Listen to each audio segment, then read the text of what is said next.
Hello my dear students, I am Sanya Sethi, your science teacher. I hope you all are safe and taking very good care of yourself. So students, as you know, your semester 1 examinations are approaching.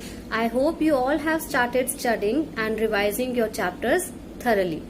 The date sheet and the syllabus has been given to you through the WhatsApp groups. So today this is a revision video for your EVS subject. Your semester 1 exam for EVS will be held on 5th of October 2020 and the syllabus for the same is from book 3 term 2 for science chapter 2 solids, liquids and gases, and for social studies it's chapter 3 our neighborhood. Your EVS worksheet will be conducted through Google Forms. It will be objective type. Timings are 40 minutes, that is from 9 am to 9:40 am, 20 marks, 10 marks for science and 10 marks for social studies.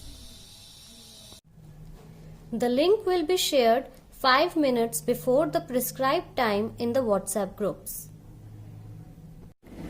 So students, for both the subjects you have to read the chapter nicely. You have to learn the word meanings, the back exercise. Everything is to be done from the chapter. So once again, let us revise chapter number 2, solids, liquids and gases. So students, we have discussed that materials exist in 3 forms, that is solids, liquids and gases.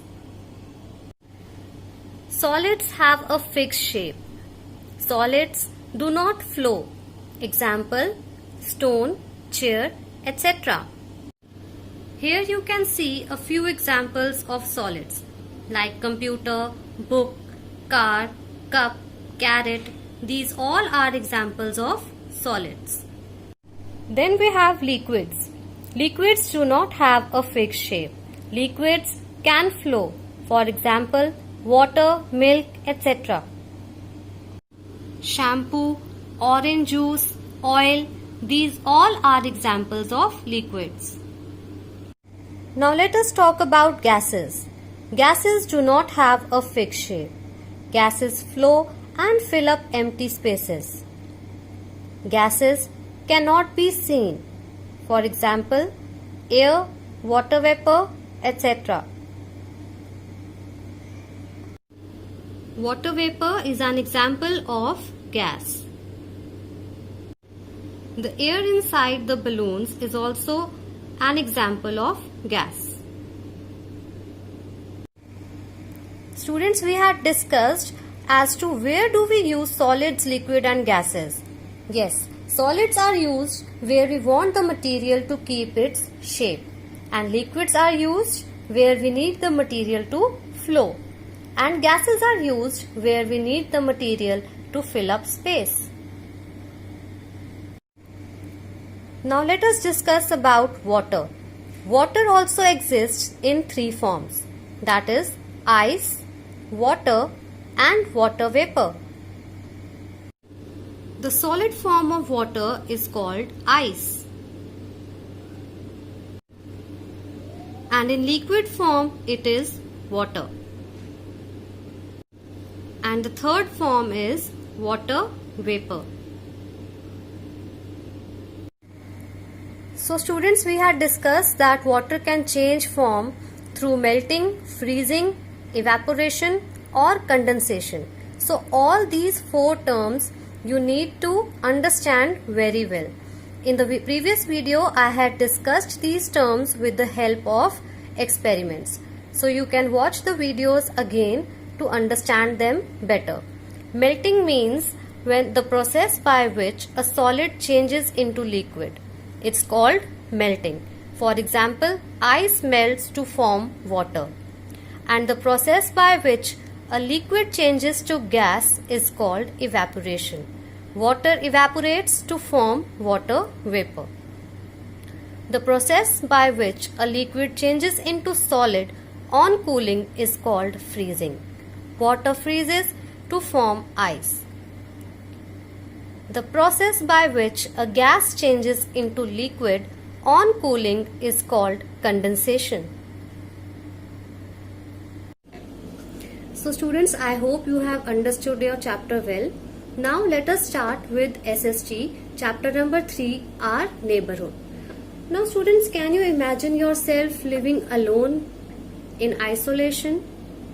Yes, we cannot live alone because we always need our family, the society, because it is not possible for us to survive alone. We all depend upon one another. Having a good neighborhood. What is neighborhood? Neighborhood means the people that live near your house.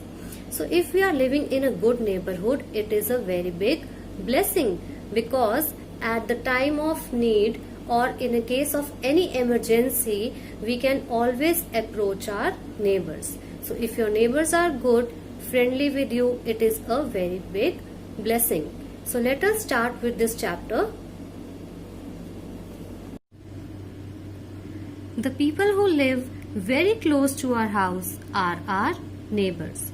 The families living in the nearby houses form our neighborhood. A neighborhood is like a large family with many family members. There are many needs and requirements in our everyday life which needs to be met immediately. For these needs, we have neighborhood services. So let us discuss about some of the neighborhood services. You must have seen banks in your neighborhood. Here we can keep our valuable things and cash safely. Having a school in the neighborhood is very important so that children of that area do not have to travel long distance to attend school and learn new things. Every neighborhood has a market where we can buy things for our daily needs like milk, bread, groceries, etc. Having a hospital in the neighborhood is very important. A person with an injury or accident can be rushed to nearest hospital. We can call ambulance by dialing the number 102 in case of an emergency. A police station in the neighborhood provides services like maintaining law and order in the area. We can call police by dialing number 100. There are some people in the neighborhood who are very important for the community. For example, a doctor, a policeman, a teacher, a firefighter, a dentist, a plumber, etc. Good neighbors share a healthy relationship with one another. Knowing about neighbors is very important. Introduce yourself to your neighbors and greet them politely and respectfully. You should always exchange phone numbers with your neighbors. A group of people living together is called a community. Life in a neighborhood is called community life. We should never litter our neighborhood and discourage others from doing so. Our neighborhood should be clean. Do not throw garbage here and there. We must water the plants and trees around our house regularly. So students, I hope you must have understood the chapter well. The link of the previous videos I will share in the description box. You can watch the videos again for a better understanding. So I hope you all will study well and do well in your exams, and all the best for your exams. And after watching the video, kindly click on the like and subscribe button, and don't forget to mention your name in the comment box. Till then, take care.